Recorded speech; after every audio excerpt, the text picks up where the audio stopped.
Om Sahanavavatu Sahanau Bhunaktu Sahaviryam Karavavahai Jasvinavaditamastu ma Vidvishavahai. Om Shanti Shanti Shanti. I hope so. Back to track. So we will complete today verses 31 to 40. And let's start with praying Arunachala. Arunachala Shiva, Arunachala Shiva, Arunachala Shiva, Arunachala, Arunachala Shiva, Arunachala Shiva, Arunachala Shiva, Arunachala, Arunachala Shiva, Arunachala Shiva, Arunachala Shiva, Arunachala, Arunachala Shiva, Arunachala Shiva, Arunachala Shiva, Arunachala.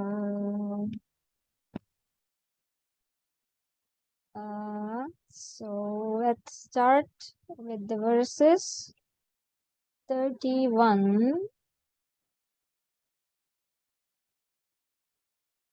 to 40.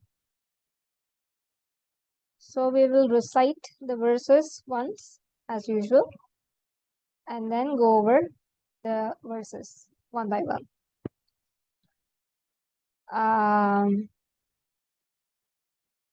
So the last prayer, first of all, we saw was the Jiva, the bride, is telling the bridegroom, Arunachala, Bhakta is telling Bhagavan, that right now I'm wearing these robes of Panchakosha, because of which I don't know my true self. So Lord, please get rid of these false robes that are in between my knowing you as the very self. And then you please robe me with the knowledge, with the love, with your love, so that I can realize that I'm Brahman, I'm Arunachala. So that was the last prayer. Now, from verse 31, there in the heart rest quiet, let the sea of joy surge, but speech and feeling cease. O Arunachala, do not continue to deceive and test me. Disclose instead thy transcendent self, O Arunachala. Vouchsafe the knowledge of eternal life, that I may learn the glorious primal wisdom and shun the delusion of this world, O Arunachala. Unless thou embrace me, I shall melt away in tears of anguish, O Arunachala. If spurned by thee, alas, what remains for me but the torment of my prarabdha? What hope is left for me, O Arunachala? In silence thou sayest, stay silent, and thou thyself stood silent, O Arunachala. Happiness lies in peaceful repose, enjoyed when resting in the self. Beyond speech, indeed, is thy prowess, resting in the self. Beyond speech, indeed, is this my state, O Arunachala. Sun, thou didst sally forth, and siege of illusion was ended. Then didst thou shine motionless alone, O Arunachala. Worse than a dog who has lost his master's scent, how can I track thee to thy home, O Arunachala? Grant me wisdom, I beseech thee, so that I may not pine in ignorance for love of thee, O Arunachala. So there it is. There in the heart, rest quiet, let the sea of joy surge, but speech and feeling cease, O Arunachala. So the devotee here is telling Bhagavan to reside in the heart without any activity, just being quiet, um, doing nothing, because God's mere presence fills one with joy, fills the jiva with happiness. And because of the presence of God, uh, there will be inundation of joy, saturation of joy, will be filled with joy, and all the speech and thoughts will cease its activities. Why? Because any activity is for the purpose of joy, and when that joy is felt within, then there is no need of activity. And so the very karanam, the instruments for these activities will also cease, will subside. So the devotee is requesting in this way, God, you please reside in my heart quietly without doing anything. Let me feel that joy, that inundation of joy, by just feeling your presence in my heart. And 32, do not continue to deceive and test me. Disclose instead thy transcendent self, O Arunachala. So, couple of things here. So, first of all, the devotee is telling Bhagavan that Bhagavan, I have been deceived by this act of Maya, your power of Maya, uh, and now it is enough. I want to know your true Swarupa. I want to know my true Swarupa. So, enough of these Maya business. Please do not deceive me with your power of Maya. Please do not test me, but disclose thy true nature. Uh, And how can this be done? By God's grace alone. It is by God's grace alone that one attains the eternal, supreme peace, uh, which is one's nature. So the devotee is telling here Bhagavan to save him or her by by his grace, by Bhagavan's grace. And there is also this yearning in the devotee's mind for the divine grace. So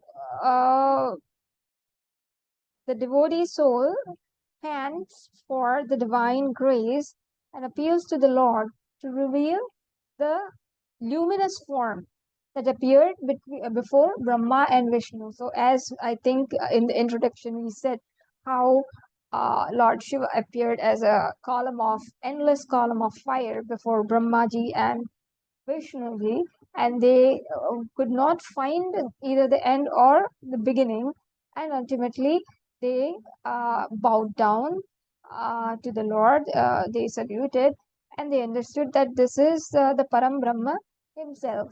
So the devotee soul here is appealing, Lord, to reveal that luminous form that was uh, um, that the God showed or manifested as before Brahmaji and Vishnuji, as that endless column of fire. Uh, so the devotee is telling that you must save me, you must appear before me in this kind of self-luminous light, or revealing yourself as self-effulgent.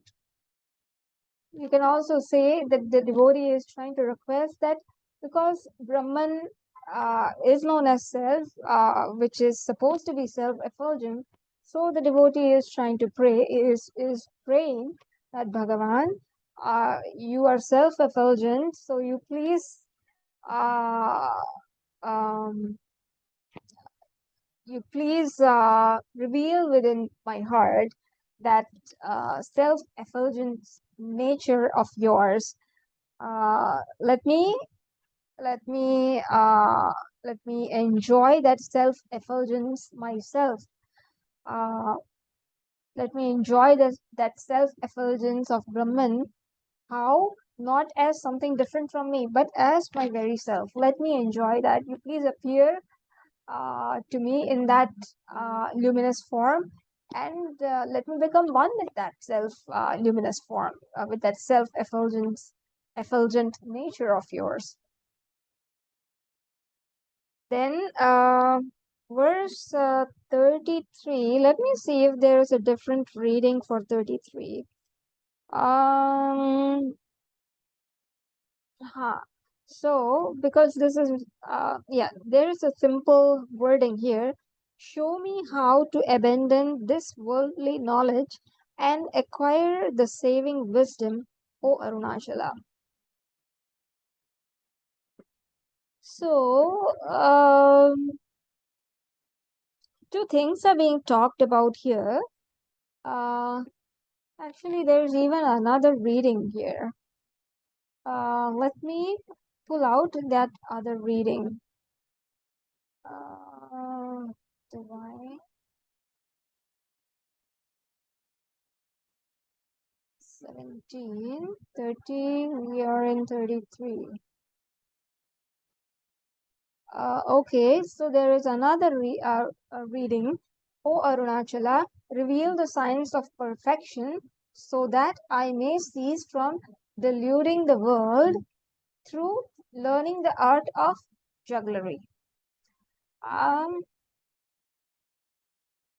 so basically what this is referring to is there are two kind of vidya. As Mundaka Upanishad says, there is this Paravidya and there is Aparavidya.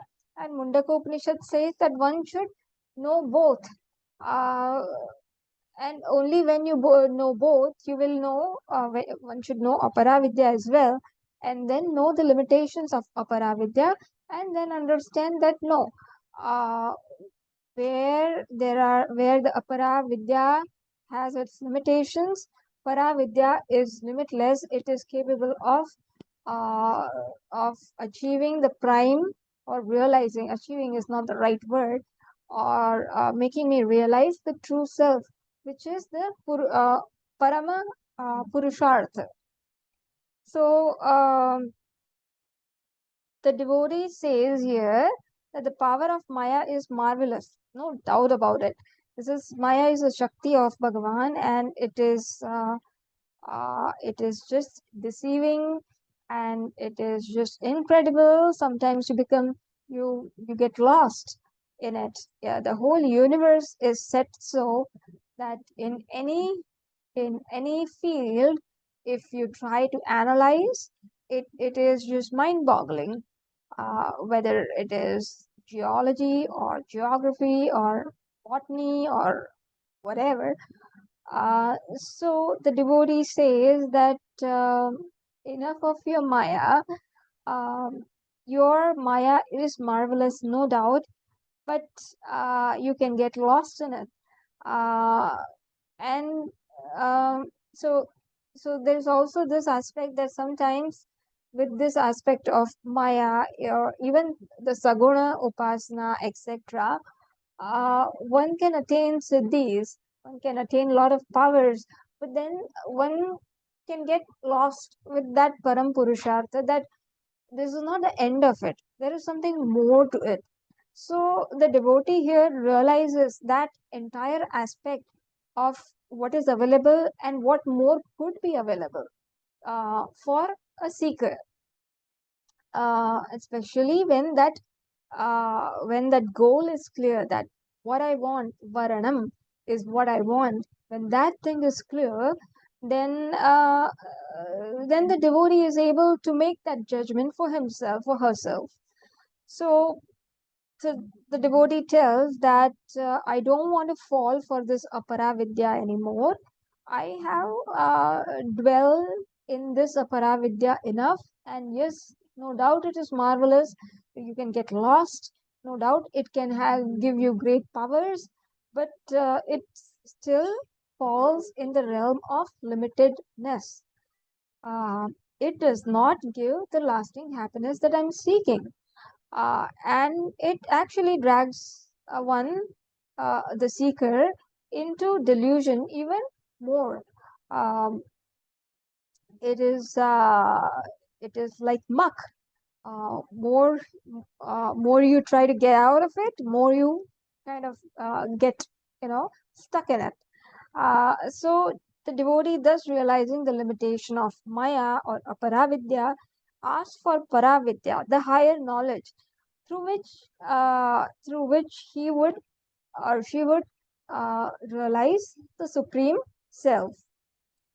So this is the request that is made here in verse 33.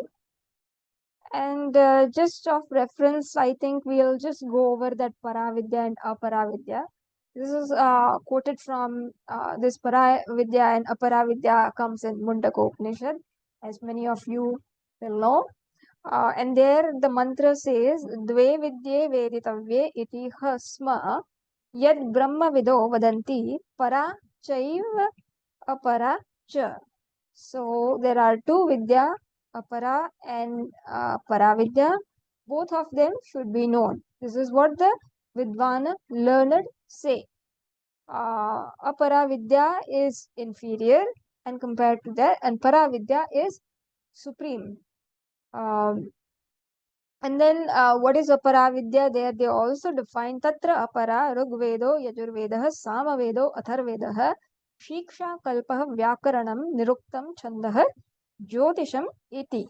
So apara comprises of Rigveda, Yajurveda, Samaveda, Atharvaveda, and Shiksha, which is the science of pronunciation, how to chant, etc. Kalpaha, code of rituals, how to perform various rituals. Vyakaranam, grammar. Niruktam is derivation or etymology. Chandam is the meter of, the verses, Gayatri Chanda, etc., Anushtup Chanda. Jyotisha is astronomy. And then it says, Atha para yaya tadaksharam adhigamyate. So, then there is that higher knowledge which is called Paravidya, by which is realized that Akshara, immutable. Here it is in the sense of the Paramaksharam, the Param Brahma. So the devotee here realizes that yes, Aparavidya is good, but it is not the ultimate. It cannot give me the ultimate end. There is something more, the Paravidya. So Lord Arunachala, you please disclose that to me. You make me realize that Param Brahma yourself. So then 34th, unless thou embrace me, I shall melt away in tears of anguish, O Arunachala. So the devotee here again expresses the desperateness caused by the Lord's delay. She feels she would be destroyed of grief if Lord did not, if he doesn't come and save her in time. Then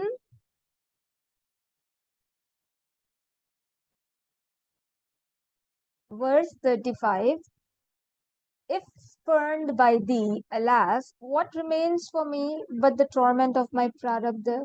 What hope is left for me, O Arunachala? So here the devotee is saying, Lord, if you don't save me, then my prarabdha will destroy me.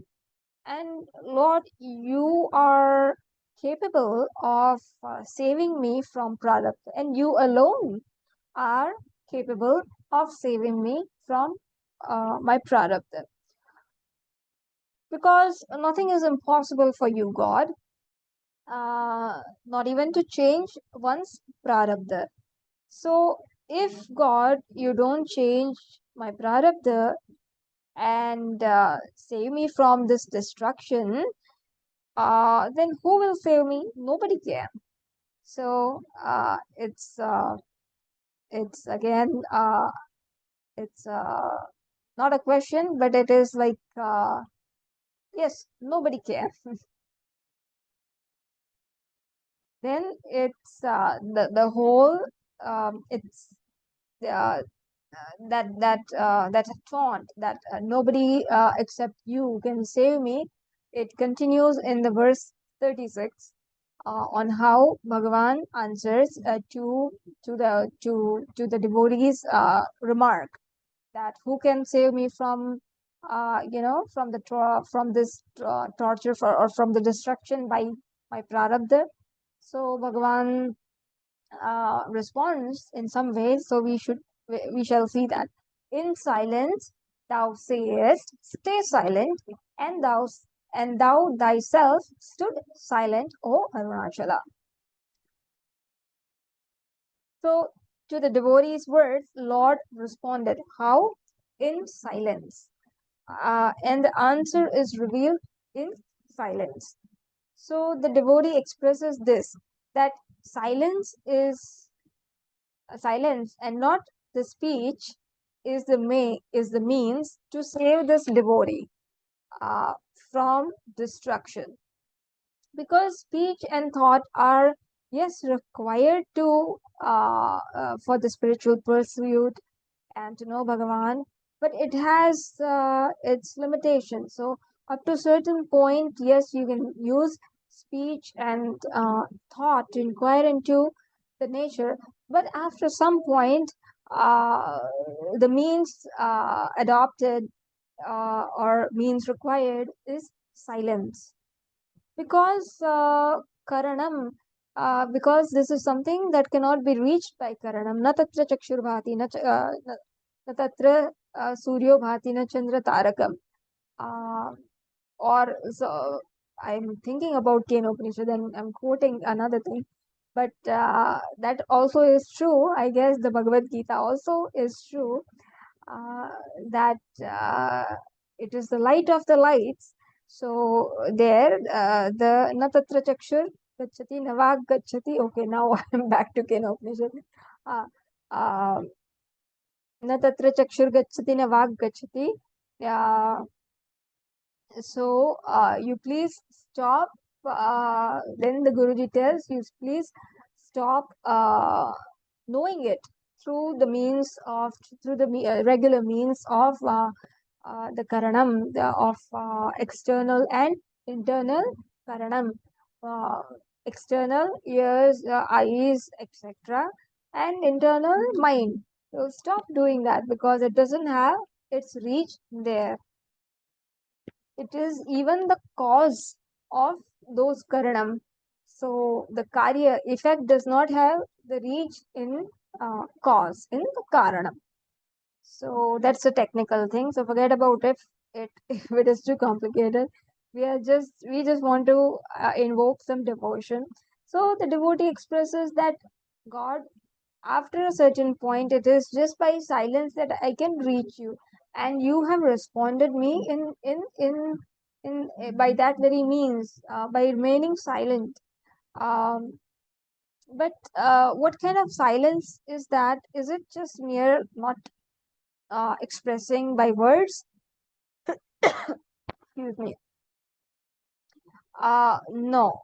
So the commentator here says that yes, no word and concept are adequate to express Bhagavan. So the real teaching is in silence, but the message of silence here is very effectively imparted. Um, so here the Guru does not, he says how without saying. Uh, so even in that silence, there's a lot of things said, uh, untold things being said. So the Guru shows the efficacy of silence and makes even silence eloquent. Uh, this that's the beauty of the message of silence, uh, which cannot be effectively imparted in speech. Just as Lord Dakshinamurti as well, he imparted the Brahmatmaikya Gnan uh, by by the very Gnana Mudra to the disciples. So here the Bhagavan remains silent not by simply not saying, but he is quiet in a deeper sense, um, transcending sense of all duality. And when there is duality, there will be speech, if not vocal, even mental. But here, the supreme teaching is that there is no duality. That is the true silence, non-duality. So this silence is such that it leads one to uh, non-duality, which is the param goal, param purushartha, and that alone leads you to that inner happiness. When one realizes that non-duality, then all the restlessness, it subsides, and one actually abides in one's true nature. There is no other, and fullness is felt, just like the fullness of ocean. So, silence is the means of teaching this knowledge, and this is how Arunachala responded to the devotee's question of uh, who else will save me from destruction of this prarabdha but you. And Arunachala remains silent and gives the uh, deeper meaning, which leads the devotee to the self. Or we hope so. But let's see, the prayer still continues. So the next verse says, happiness lies in peaceful repose, enjoyed when resting in the self. Beyond speech, indeed, is thy prowess, resting in the self. Beyond speech, indeed, is this my state, O Arunachala. So, um, the Lord Himself has shown way to perfection. Remember how we went through that Paravidya and Aparavidya. So the devotee realized that there is some imperfection in him, that even if however much of Aparavidya he dwells on, that is not going to give him or her the complete peace or happiness that he is seeking. So now the Lord Himself has, the devotee is saying in this verse 37, that Lord Himself has shown the way to perfection, the Paravidya, and it is silence. It is this silence, which is freedom from the sense of duality. In waking and dream, there is duality. In sleep, there is no duality. But still, it is not my true nature, because there is ignorance even in deep sleep. As a causal state, there is ignorance, and so it is not a permanent happiness or a peace that we are enjoying uh, in deep sleep. That means after waking up, we again go into the cycle of the duality, the cycle of samsara. So when we experience duality in waking and dream, there is disquiet and there is suffering. In sleep, no duality and no suffering. But this is not our true nature. So Shupti is not our true nature. It leads us to understand what our true nature could be, but it is not exactly our true nature. So what is true nature? True nature is Turiya. As Mandukya says, it is Turiya. What is Turiya? Is it something fourth? No. So there are three states: waking, dream, sleep. I am not waker, I am not dream, I am not dreamer, I am not sleeper. So who are you? I am Turiya, I am the fourth. So is it really you are fourth? No. The fourth is one that transcends all the three and which is eminent in all the three. So it is like the actor and beggar example. The actor is in the beggar, but the beggar is not in the actor. So actor is independent of beggar. Beggar is not independent of actor. So waking, sleep, and dream states are dependent on Turiya. Turiya is not dependent on these states. Why? Because it is the very substratum. It is the very um, substance that gives satta and spurti. Uh, it is my very self that gives satta and spurti to these different states which are changing, which are relative, uh, and which are dependent.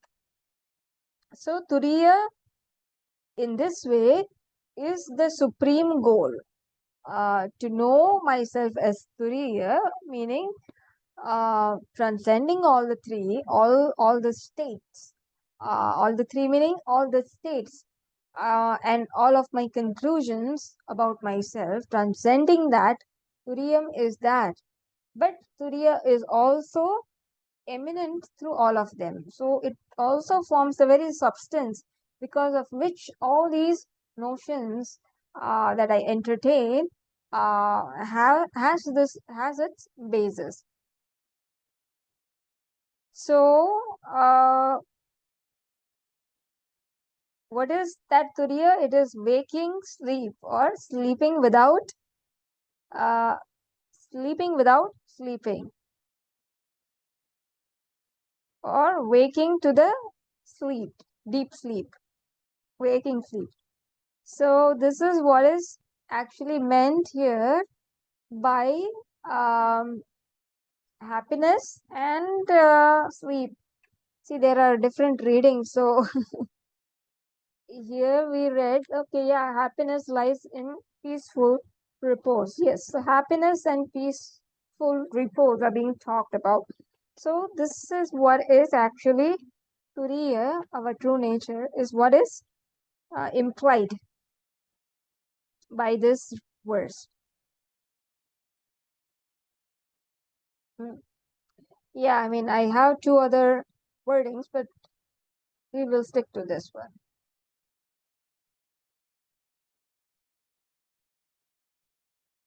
Other than experiencing the joy of actionless repose, say, is there any other goal, O Arunachala? Or another reading, if thou sleepest blissfully in repose, what will become of me, O Arunachala? But this is what is meant primarily. This is the intent behind it, that one has to know the Turiya. This has to be our primary goal of life. And so that Turiya is being praised at is it is the ultimate happiness and peace that lies within. One has to discover, one has to dig in, one has to mine within oneself to realize this true nature by constant viveka, by constant alertness, by constant vichara. Uh, verse 38. Sun, thou didst sally forth, and the siege of illusion was ended. Then didst thou shine motionless alone, O Arunachala. Let me see if there is different reading. Thou didst display thy prowess once, saying there is an end of ignorance, and returnest to thy repose, O Arunachala. So the power of Arunachala, where is it? Where does it lie? That it is being self-effulgent. It does not depend on anything else. It's a luminary that doesn't depend on any other luminaries. So the son of the suns. Um, न तत्र चक्षुर्गच्छति न चन्द्रतारक नेमा विद्युतो कुतोऽयमग्निः तमेव भान्तमनुभाति सर्वं तस्य भासा. I've forgotten this one. What is it? That's Chandrata. Gachati na. It's the Keno Upanishad. I uh,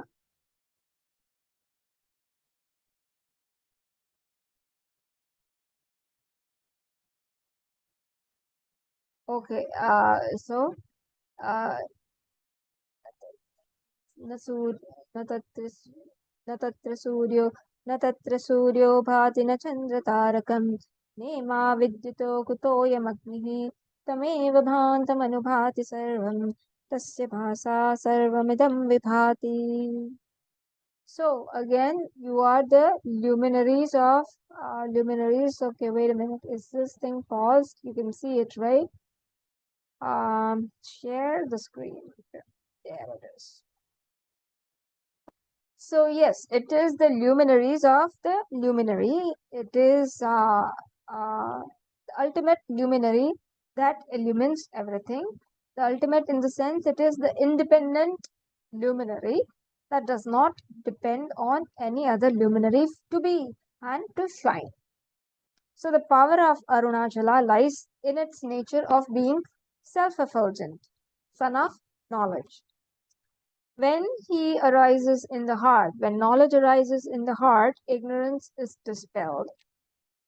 So that sun, the illusion was ended. That part, or the other reading here, which I have, thou didst display thy prowess once, saying there is an end of ignorance. So when you shine in my heart, O Arunachala, this ignorance, there is an end to it.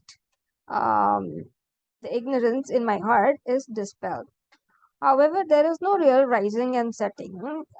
So the devotee realizes that the sun rises and sets, that is our notion. It's not the reality. So what is it then?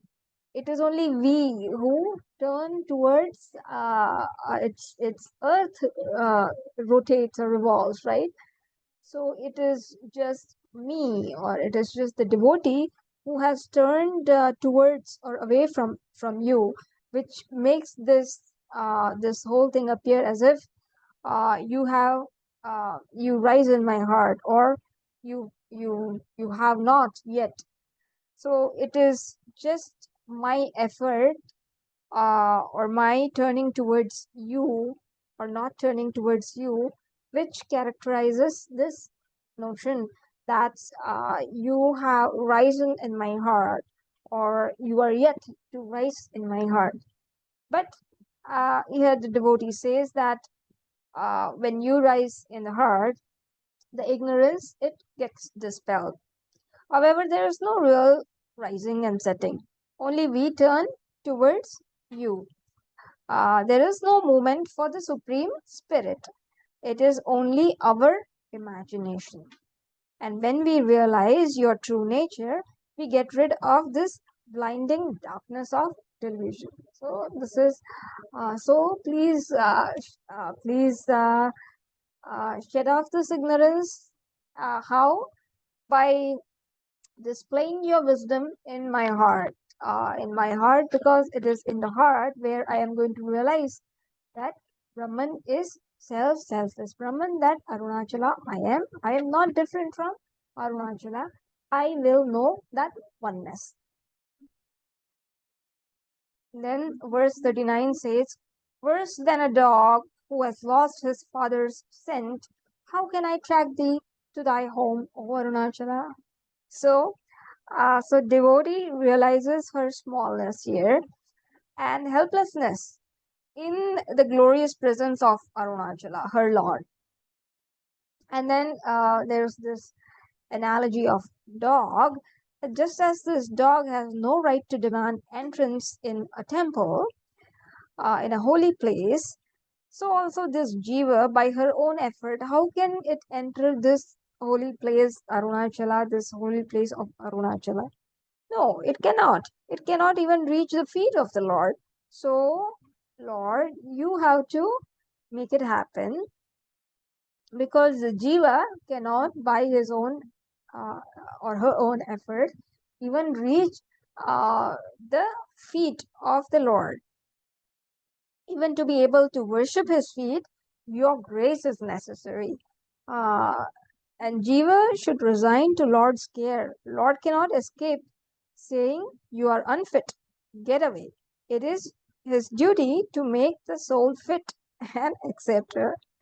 So, yes, beautiful thing is said here, that uh, this being so, that because dog has no entry in the holy place, so also this jiva has no entry into this holy place of Lord, or even Lord's feet. And where's the question of serving Lord?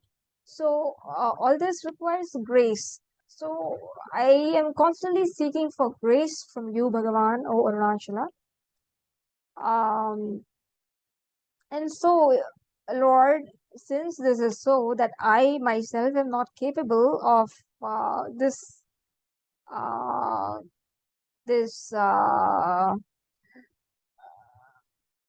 to be at your feet, so I asked you, Bhagavan, I asked you, O Arunachala, to please not escape saying that you are unfit and get away.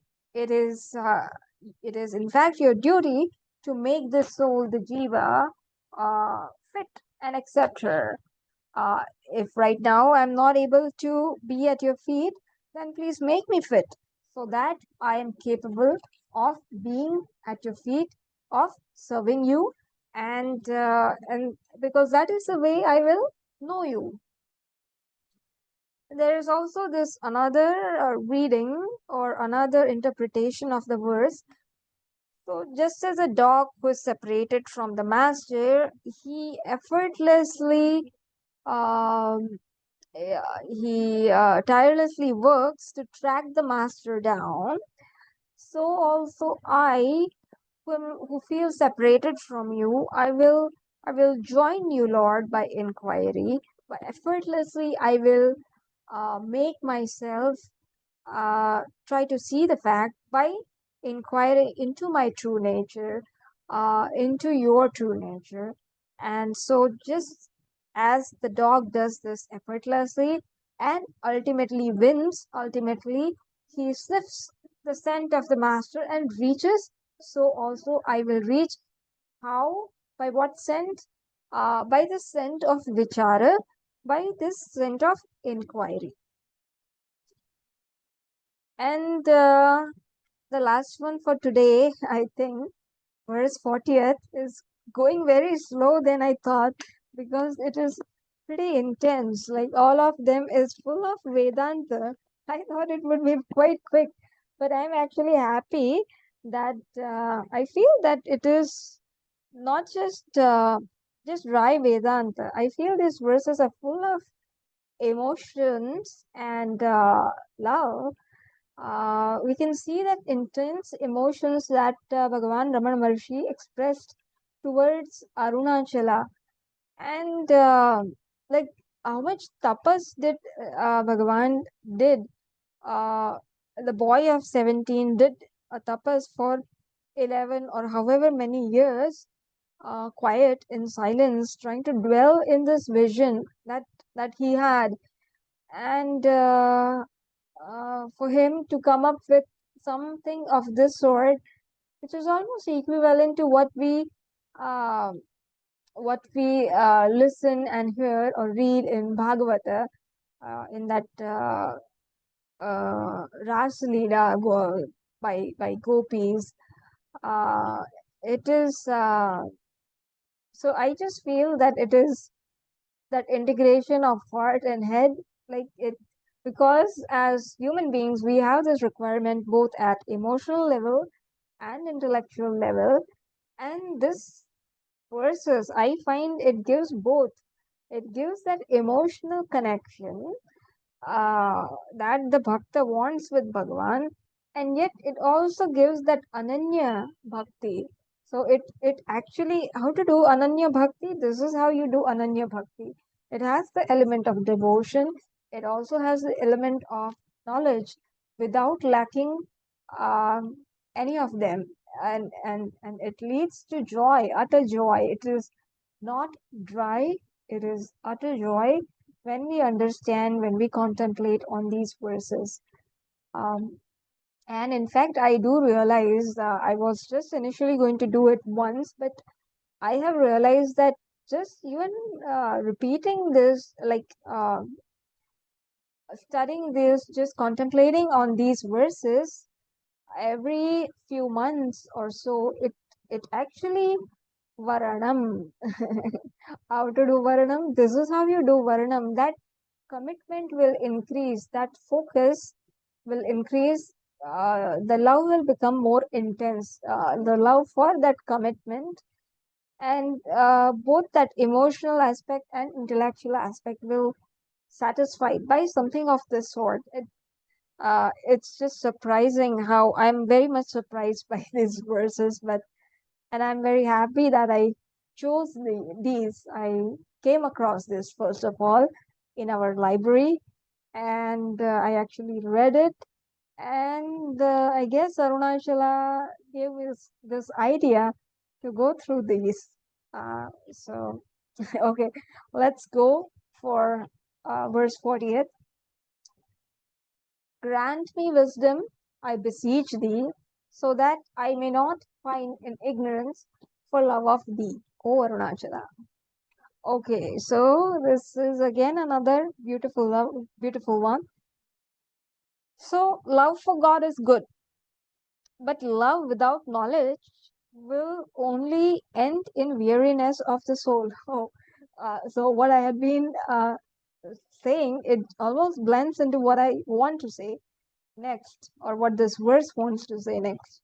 Love for God is good, devotion is good, but without wisdom, it's still empty and it's also tiring. Because that search continues, and you don't know when that search is going to end. So there should be a combination of both love and knowledge of the Swarupa, of the nature, and then we know where we are and how far we have to go, etc. There is no travel, but still, let us understand this further. So, one may begin by loving God, even with wrong notions about His nature. We all start from somewhere, and then as we dig deep into spirituality, we get to understand the true nature of Bhagavan. Uh, So to begin with, we start at whatever notions we have. But one will not realize the goal. What is the goal? That I am Arunachala, that I am limitless happiness. This is the goal.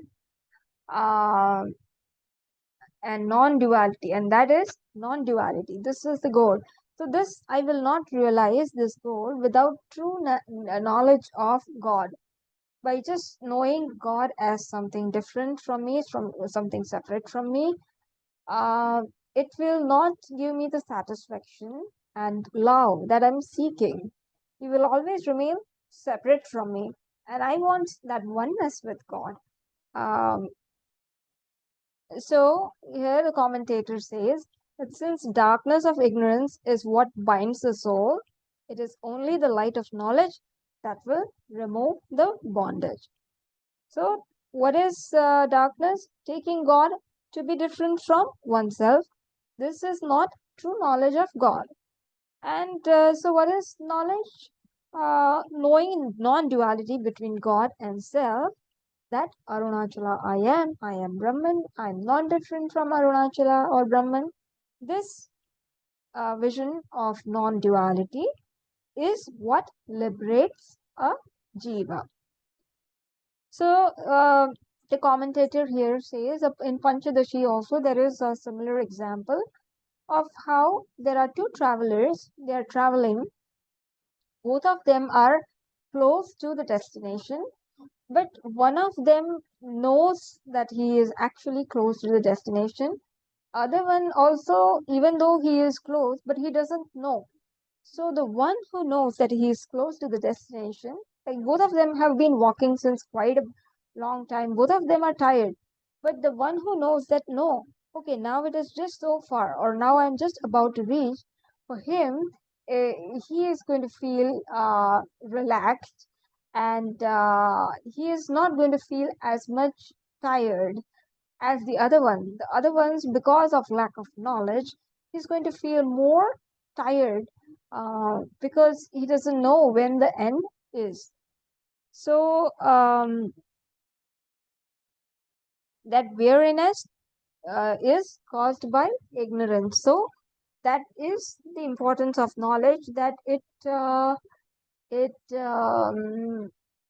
makes it liberates the soul or the seeker from this uh, from this potential weariness, tiredness in the path of spiritual pursuit, in the path of knowing oneself. Even though there is no yatra, even though there is no yatra or distance in terms of space and time, yet there is distance in terms of knowledge. There is ignorance right now, and the distance is in terms of knowledge. And until one knows, like, how long this is it going to take, that anxiety is going to remain in one's heart, and it will wear him down on the long run. So when one knows uh, that destination is not far, which means one has paroksha gnanam, but doesn't have aparoksha gnanam. But because of this paroksha gnanam, he knows that I'm not different from Brahman, I'm not different from Arunachala, and so he doesn't lose hope that no, I will reach there. It's not far. It's just a matter of these getting rid of these obstacles or whatever is he's aware of that is in between. But he knows he has a paroksha gnanam, and he knows it is not far, it is my very self that I have to realize. Um, so again, in this example of the two travelers, uh, the former is happy, the one who knows that destination is close, he is happy. The other one is depressed because he doesn't know how long he has to continue, whereas both of them are close to the destination. So thus, ignorance is what causes weariness. So this is the reason, Bhagavan, because it is ignorance that also causes weariness. So I request you, Bhagavan, grant me wisdom, grant me paroksha gnanam, so that I feel closer to the destination. I understand I'm not there for the paroksha gnanam. It's still not happened for me, but at least this paroksha gnanam, it will make my journey comfortable by by allowing me to understand that it is praptasya prapti, and the journey is the destination is very close. Thus, Arunachala is our very self. This kind of paroksha gnanam, this realization, will free us from sorrow. And this, the devotee urges God to grant her such a divine knowledge. Uh, and we also grant Arunachala, we also pray Arunachala that Arunachala, you please grant us that paroksha gnanam so that we don't feel this desperatedness or desperateness, or we don't feel this anxiety um, and this restlessness of when will we gain knowledge or when will we be liberated, etc. At least please grant us the paroksha gnanam, and so that we are relaxed, we don't get tired, we don't get weary about everything about this journey. Okay, so we'll stop here.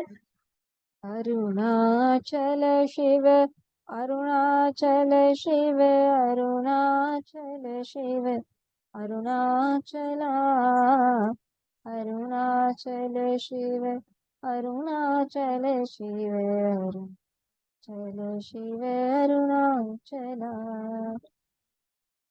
Chala Shiva, Arunachala. ॐ पूर्णमदः पूर्णमिदं पूर्णात् पूर्णमुदच्यते पूर्णस्य पूर्णमादाय पूर्णमेवावशिष्यते ॐ शान्तिः शान्तिः शान्तिः हरिः ॐ श्रीगुरुभ्यो नमः हरिः ॐ हरि ओम, and hopefully we will have the next session soon.